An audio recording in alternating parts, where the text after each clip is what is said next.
आप एक बार ताली बजाकर मैम का स्वागत कीजिए प्लीज़।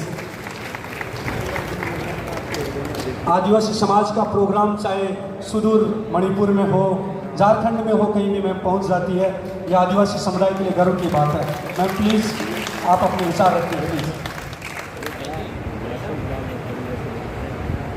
जय जोहार का नारा है, जय जोहार का नारा है, जय जोहार का नारा है। ये हम क्यों कह रहे हैं ऐसा? क्योंकि हमारे पूर्वजों की धरती है ये। भारत बनने से पहले हमारे पूर्वजों ने इस देश को बनाने में अपनी धरती दी है। पता है आप लोगों को?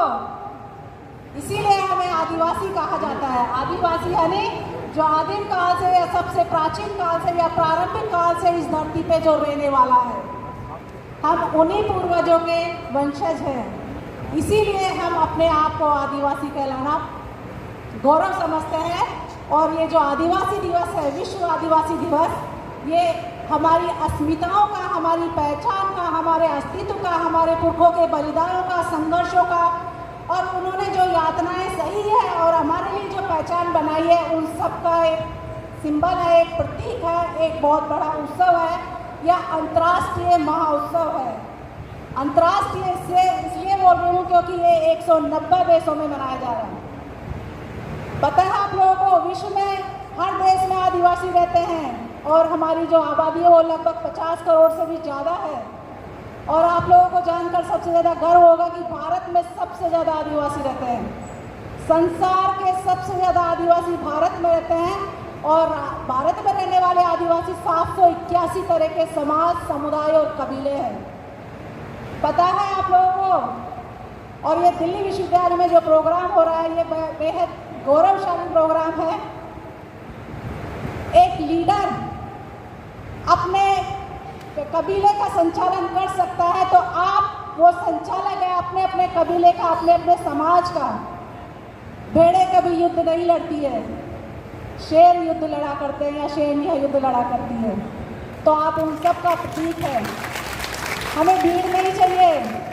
भीड़ होती तो यहाँ भीड़ के फोटो होते हैं, गिने चुने लोगों के फोटो नहीं होते। कभी आपके और हमारे भी गिने चुने फोटो यहाँ आ सकते हैं अगर हम ऐसा काम करें तो। हमें ऐसा काम करना होगा क्योंकि आज की जो परिस्थितियाँ हैं वो हमारे वजूद की, हमारी अस्मिताओं की, हमारी संस्कृति की, हमारे इतिहास की, सबको तहस नहस करने की है और वो सत्ता प्रायोजित है। आप सब कुछ देख रहे हैं, 9-10 सालों में जो कुछ हो रहा है वो सबके अस्तित्व को मिटाने का खेला खेला जा रहा है, खास तौर से आदिवासियों का। इसीलिए आदिवासी शब्द को ना तो आपके देश के नेताओं ने विदेशों में स्वीकार किया, ना देश में स्वीकार कर रहे हैं, और वो आपको वनवासी या जनजाति कह रहे हैं या वन बंधु कह रहे हैं। तो हम ना वन बंधु हैं, न वनवासी हैं, न जनजाति है, हम आदिवासी हैं।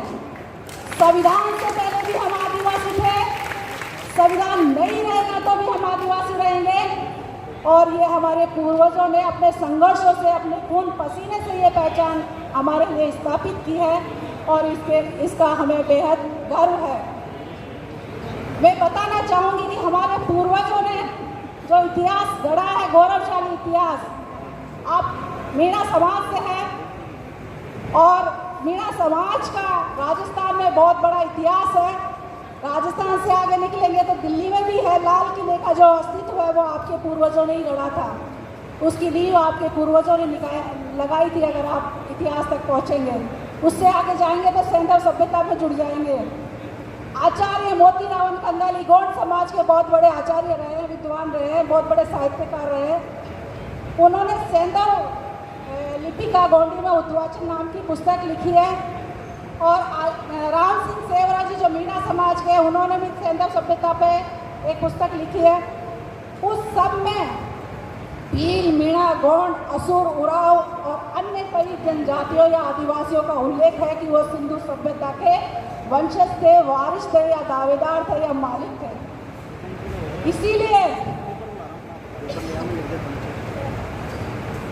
इसीलिए मीणा कौम सैंधव सभ्यता की आज भी निशानी है कि पूरे भारत में आदिवासियों का नेतृत्व कर रही है।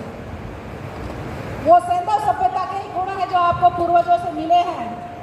हमारे शासक चाहे गौड़ समाज के रहे, भील समाज के रहे, वो कबीलाई सरदार और राजा रहे हैं और उनका अपना अपना इतिहास रहा है। अरावली पर्वतमाला आप लोगों को पता है संसार की सबसे प्राचीन पर्वतमाला है। तो इस पर्वतमाला में रहने वाले बाशिंदे संसार के सबसे प्राचीन बाशिंदे हैं। और इस पर्वतमाला में जो अलवर में दधीसर है, दधीसर में बहुत पुराने शैल चित्र हैं। उन शैल चित्रों का, भीमबेटका के शैल चित्रों का और बस्तर के शैल चित्रों का बिल्कुल समान तरीके से बनाए हुए, यानी हमारे पूर्वज समान है।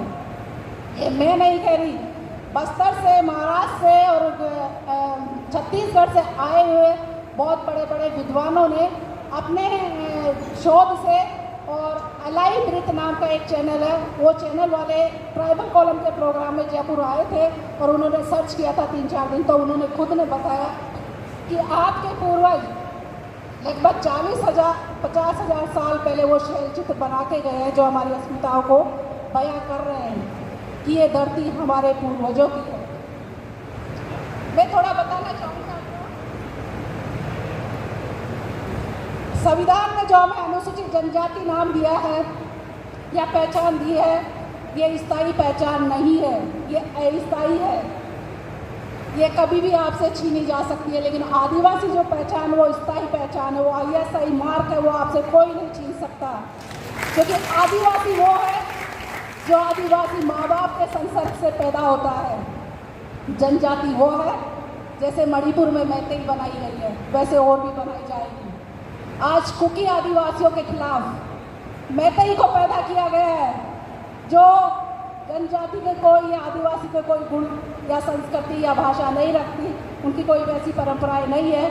लेकिन सरकार ने जल जंगल जमीन को हथियाने के लिए एक धर्म विशेष को टारगेट बनाकर उस समाज की महिलाओं को इस तरीके से नंगा करके बेहयाई तरीके से परेड करवाकर बलात्कार करके हत्या कर दी गई है। तो ये एक नमूना आपके समाज के लिए, सोचने के लिए, समझने के लिए कि ये देश कहाँ तो राष्ट्रवाद पे, देशभक्ति पे आपको लेके जा रहा था। ये खुद नंगा नाच रहे हैं, किसके लिए? किसके लिए? जयपुर मुंबई ट्रेन कांड में आपके टीकाराम मीना को, RPF के जवान को, एक RPF के जवान ने अल्पसंख्यकों की मदद करने या उन्हें रोकने के लिए मार दिया। क्यों? आपको टारगेट बनाया जा रहा है। ऐसे ही भीलवाड़ा में सहसाराम मीणा को पीट कर मारा गया। क्यों? क्योंकि अब आपका नंबर लग चुका है। क्योंकि आपके जो बड़े आका थे, आपने जिनको चुन के भेजा था, वो सत्ता के गुलाम हो गए हैं और आपको दांव पे लगा चुके हैं।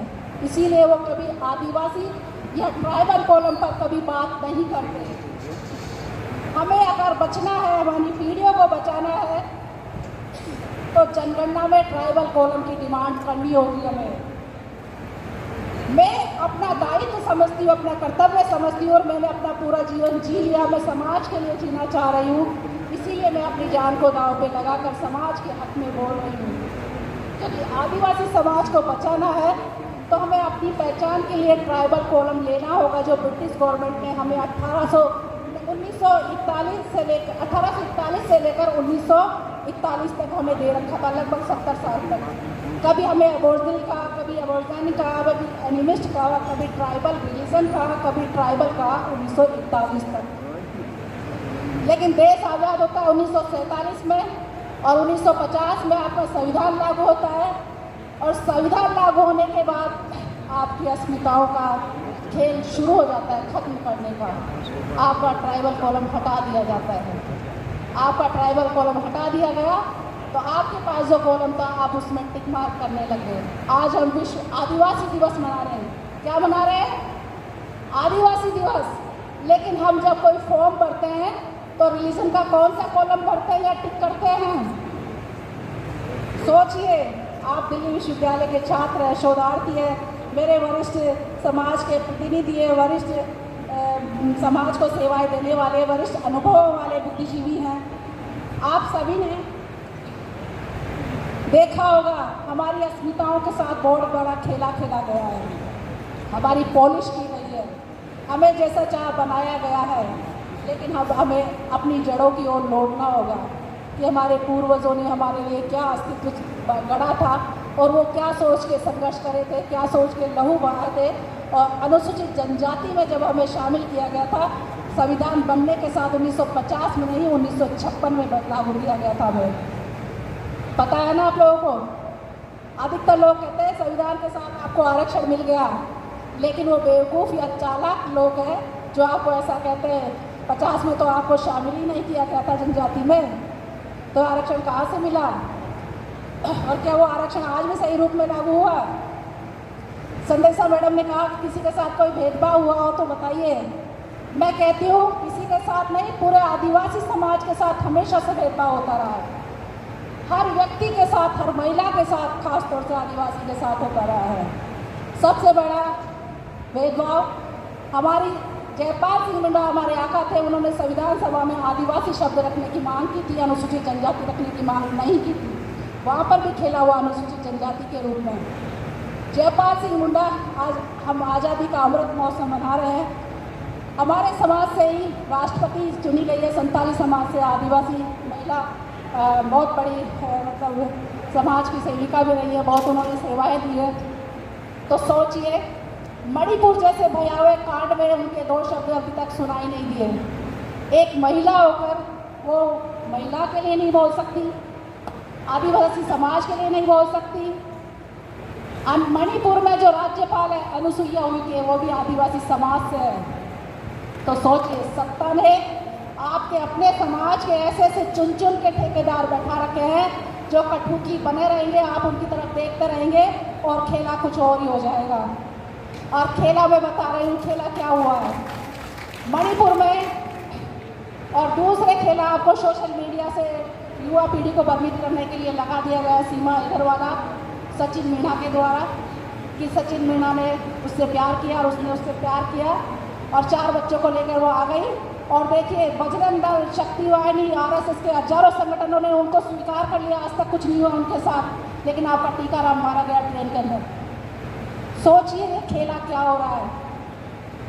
जो महिला 4 बच्चे लेके आई, मुस्लिम समाज से है, सुरक्षित है, लेकिन आपके टीकाराम आरपीएफ के जवान क्यों मारे गए?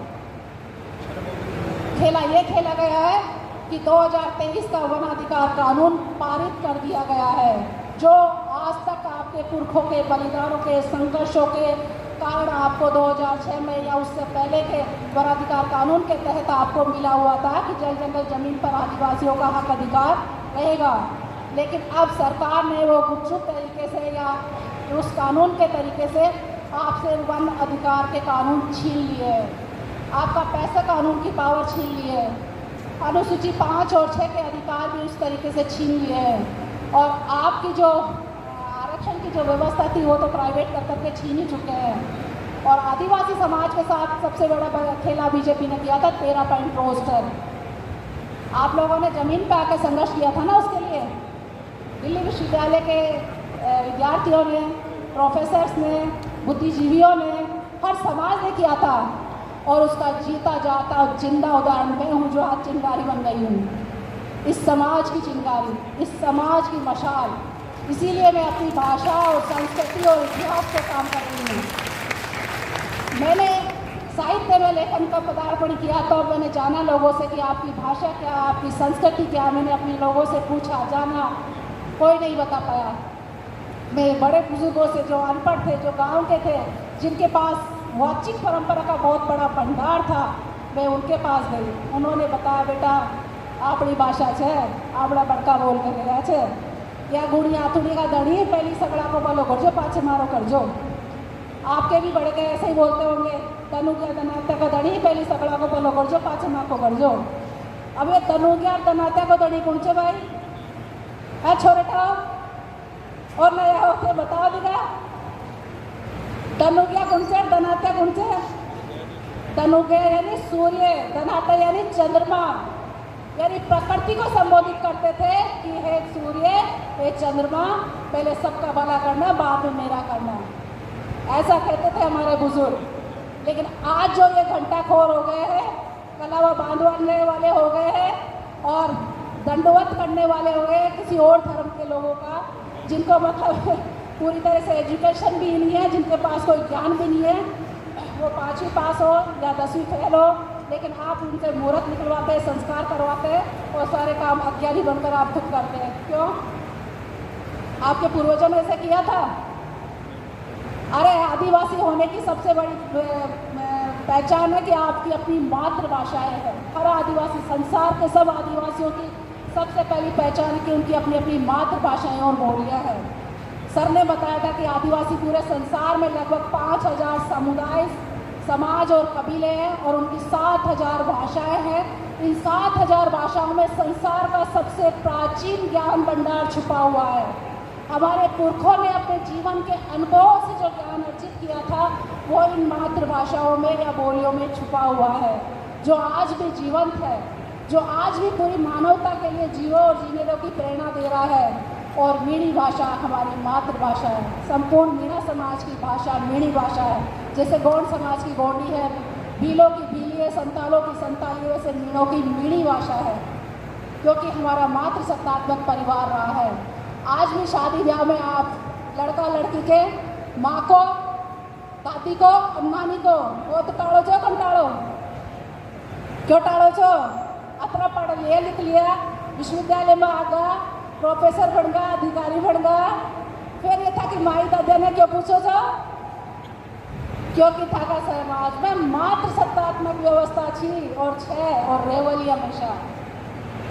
ये जो बड़का था ये बहुत बड़ा वैज्ञानिक था, वह गुणसूत्र पर आधारित बहुत बड़ी वैज्ञानिक थ्योरी रखा गया है कि था का गुणसूत्र में या था का जिनसा में कोई विकार ना हो और जो भी पीढ़ी पैदा हो वह सशक्त और बुद्धिमान पैदा हो और आत्मनिर्भर बनवाड़ी पैदा हो। लेकिन पढ़ा लिखा थे उन्हें मानसिक गुलाम बना रहा छो। मानसिक गुलाम बनावा को श्रेय देश का जो बड़ा बड़ा नेता थे वह सत्ता के अधीन होकर धर्म की अफीम खुद चटा रहा है। जगह जगह भंडारो लगा दे छे, जगह जगह जागरणो करावे छे और जगह जगह मीनेश का मंदिर बना रहा है। क्या कई 4 हाथ पाँव का कदे था का माँ बाप पैदा हुए जगह हुए अच्छा डोकरा डोकरी पता 4 हाथ पाँव बाप का, 4 पाँव का 4 हाथ का, तो मीनेश से गया पैदा होगा थे। जानवर से जानवर पैदा हो छे, इंसान से इंसान पैदा हो छे, तो कोई मछली से इंसान पैदा हो सके छे नहीं। लेकिन सबसे बड़ी साइंटिफिक थ्योरी है कि हर आदिवासी समाज को एक टोटम छो, एक पहचान चाहिए, एक गणचिन्ह छो। तो मीणा की जो पहचान है, जो गणचिन्ह है वो मछली है। अया युराव आदिवासी हमसे, असुर आदिवासी हमसे के नॉर्थ ईस्ट में चले जाओ तो वहाँ का भी गणचिन्ह गढ़ेड़ा है। और जल जंगल जमीन और प्रकृति से जुड़ेड़ी अपनी एक धराड़ी हो छे। ब्याह शादी में ब्याह करे बाद में लड़का लड़की जब सारा काम काज हो जाओ छे तो माँ उजड़ा को एक प्रोग्राम हो छे अपने घर के माँ में एक थाली भी छे कि माँ ने कि थारी माँ उल्टा पका कब चालो छे बता। तो पता है किसी को आपकी माँ दादी नानी उल्टे पैर कब चलती है? कब चलती है उल्टे पैर? कौन पतो? पतो लो आज भी वो चाले थे तो उल्टा पैर। वह 2 परंपराओं में एक तो लीपड़ो लीपा जाए, दूसरो माँ उजड़ा हो जाए। माँ उजड़ावा को मतलब है आपकी मातृशक्ति में महत्व देवो। और आपड़ा सेवड़ हो, चाहे वह बिजाषण हो, चाहे वह केला हो, चाहे कोई सी भी हो जो मीणा समाज माने छे, तानो वहाँ को इतिहास पतो छे। वहाँ को इतिहास याद है कि वह आपड़ा परिवार की जिंदा व्यक्ति थी। कभी वह समाज और परिवार के लिए संघर्ष करी थी, की पहचान के लिए आपको बलिदान दी थी। इसलिए मातृशक्ति का रूप में आप उन्हें पूजा चा। और मीणा समाज नहीं, हर आदिवासी समाज पूजे चा आप आपकी मातृशक्ति का रूप में। और हर गोत्र की मातृशक्ति अलग अलग है। हर गांव में हर गोत्र को भूमियों अलग अलग है। भूमियों कौन है? वो काल्पनिक 10 हाथ फेरा को देवता को नहीं जो कोई का कंधा पे बैठ कर जाओ लो दिव्यांग बनते हैं और खुद पुरुषोत्तम बन जाओ लो। पतो छे जो खुद आपका हाथ पका से पंचाल से क्यों दूसरा का कंधा पे बैठ के गयो, खुद की लुगाई की अग्नि परीक्षा लिया, उन्हें जंगल में छोड़ दियो, फिर भी मूर्ख समाज उन्हें पुरुषोत्तम की संज्ञा दे। मैं उन्हें पुरुषोत्तम केवल ने मूर्ख क्यों जो वो तो थे ही मूर्ख। इससे बढ़िया आदिवासी समाज रहो छे जो आपकी महिला ने चाहे माँ बहन बेटी हो पूरा सम्मान देव छे और सम्मान के साथ रखे छे।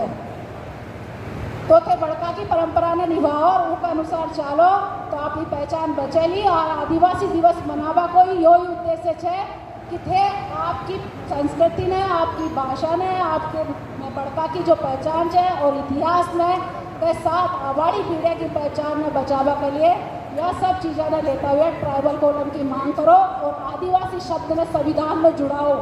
जनजाति अपनी पूरी पहचान कौन है, आदिवासी शब्द से अपनी पूरी पहचान पूरा देश का आदिवासी की पहचान पूरा अंतर्राष्ट्रीय स्तर का आदिवासी की पहचान स्थापित हो जाए।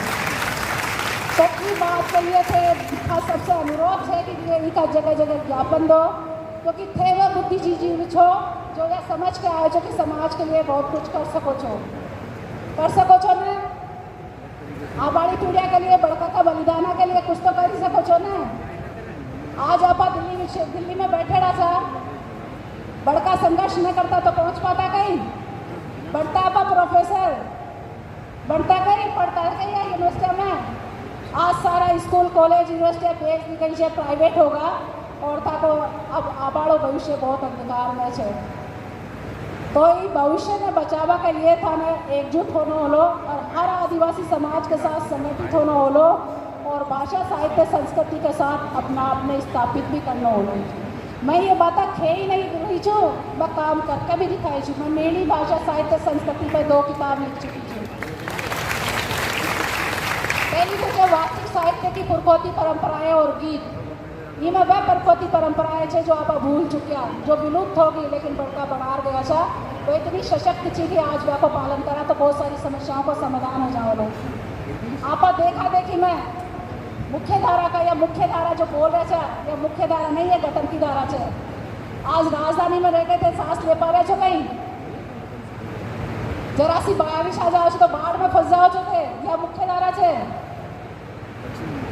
जो हमें कचरा का बड़ा बड़ा डूंगर लाग रहे थे गाँव में से ये डूंगर जो थोड़ा गर्मी हो जाए तो विस्फोट हो जाए बारिश हो जाए तो वो डलक जाओ से सोचो यहाँ से मुख्य धारा।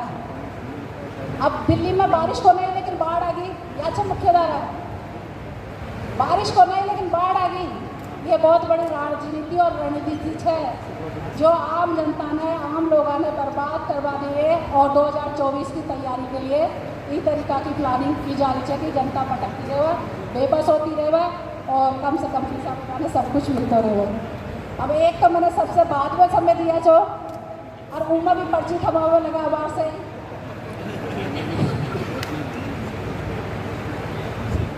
तो सुन बचाओ जो देखो आप तो आप लोग जीवन जी लिया लेकिन आबाड़ी पीढ़ी ने बचाओ छो ने या जड़ा बोली खत्म करवाओ चाहो छो।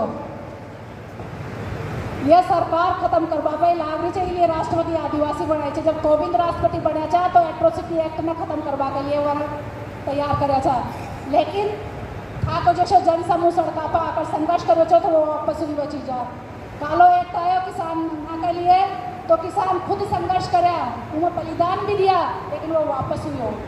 ये आज जो मणिपुर के साथ हो रहे थे कुकी आदिवासियों के साथ वो चाहे ईसाई हो लेकिन आज ईसाई नाम से टारगेट कर रहे थे तन पता होना चाहिए कश्मीर के मायने जो गुज्जर से बकरवाल से सिंगनी से सिप्पी से गप्पी से 5-6 तरह का आदिवासी ट्राइबल है वहाँ की आबादी से कम 50 और 60 लाख के बीच में कदे सुने थे। कश्मीर फाइल या पंडित फाइल तो देख लिया कदे आपका भाई लोगों की फाइल भी देख लिया करो कि माँ का भी कोई रेवो से बढ़ता उन्हीं ने और जो आपका बोला था बोली मीणी बोली इन्हें जो बोला था मीना आना जड़ा खाना पीना सोना पूरी क्रिया एक बिल्कुल एग्जैक्ट एक गोजरी भाषा से जो गुज्जर समाज का आदिवासी बोले थे बकरवाल समाज का आदिवासी बोले थे आड़ा जड़ा खाना पीना सोना सेम वर्ड से सेम।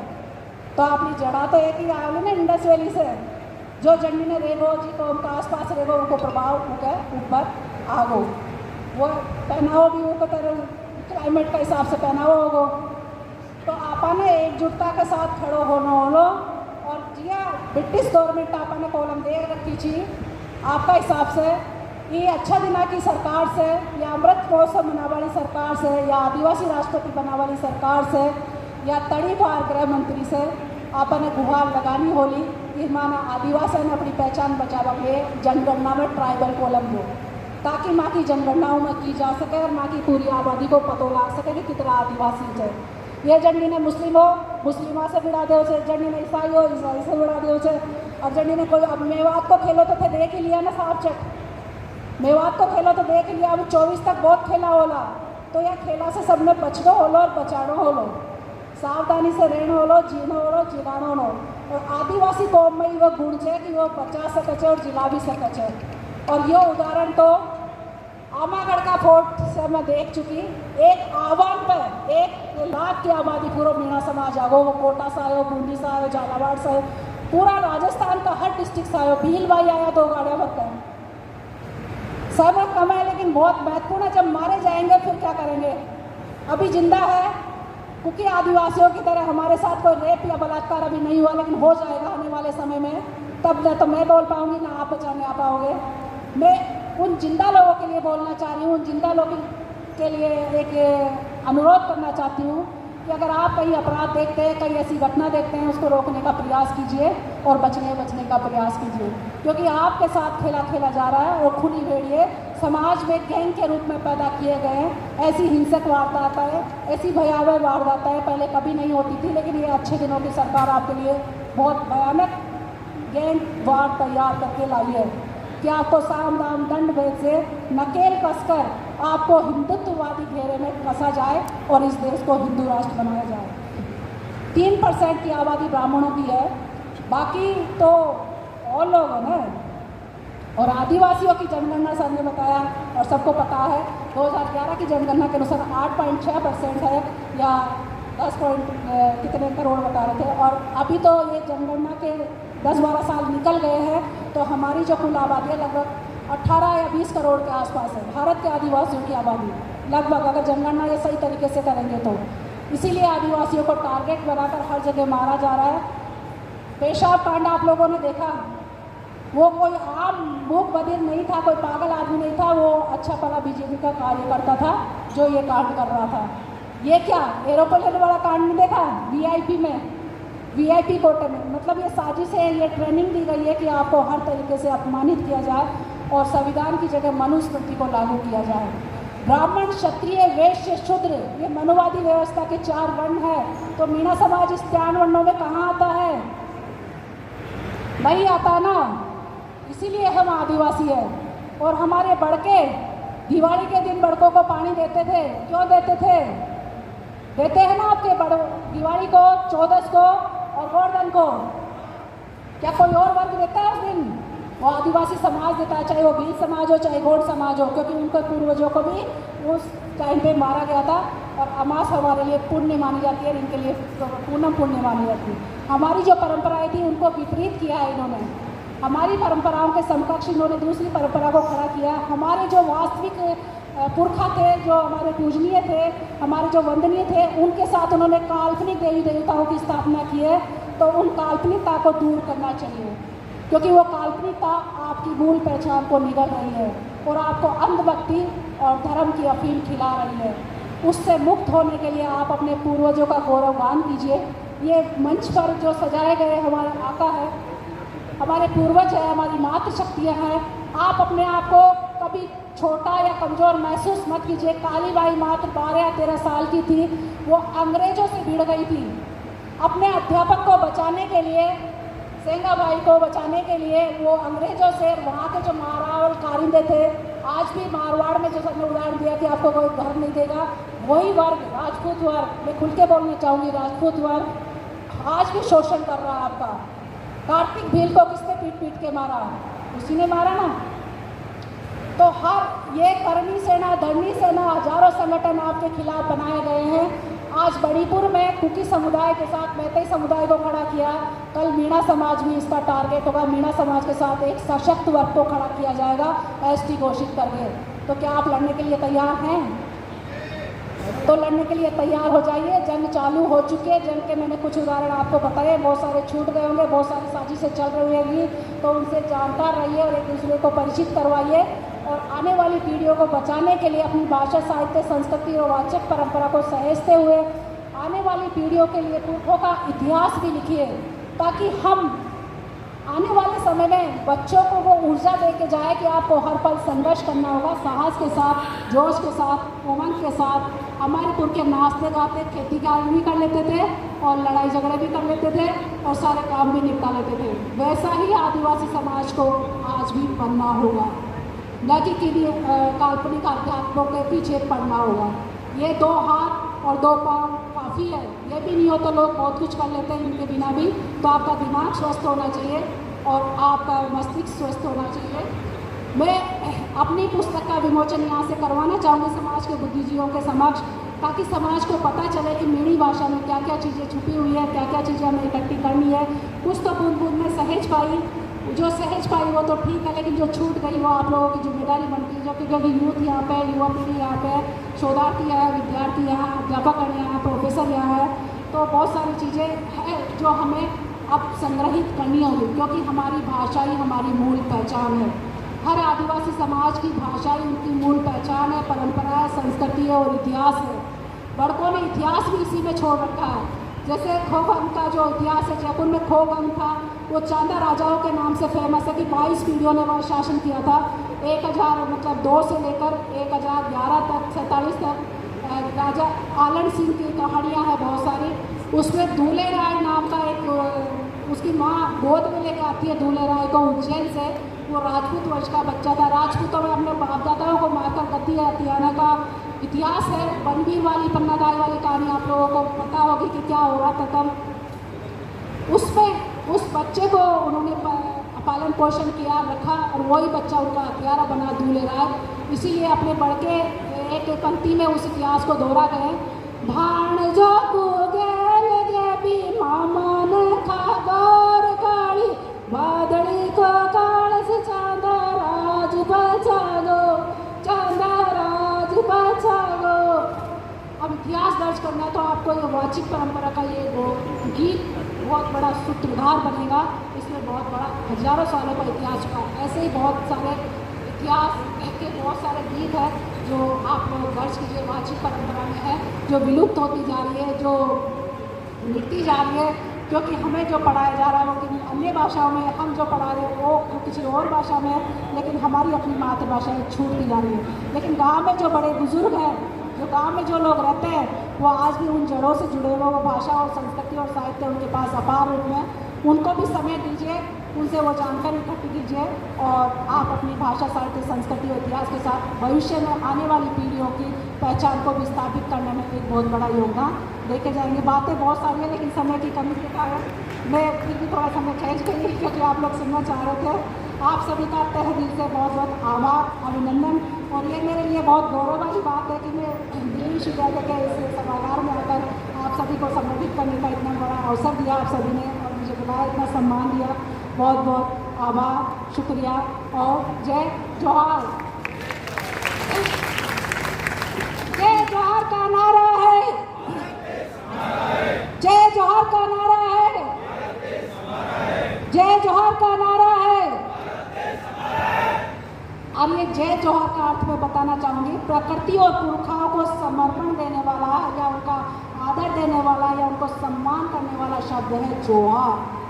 हम काल्पनिक लोगों का नहीं करते, हम वास्तविक लोगों का करते हैं जो हमारे अपने पूर्वज है, और उनकी बदौलत ही हमारी पहचान बनी है। ये जो आपके सामने है, उन सबको मैं नमन और जोहार करती हूँ, और आप सबको भी हार्दिक जोहार। जोहार। हाँ मैम, अपनी एक किताब है जो आपको बताना चाहती है, प्लीज़। जो ये मेणा ब्याह गीत है, गाढ़ संसार है, और ये वाचिक साहित्य परंपरा की पुस्तक है।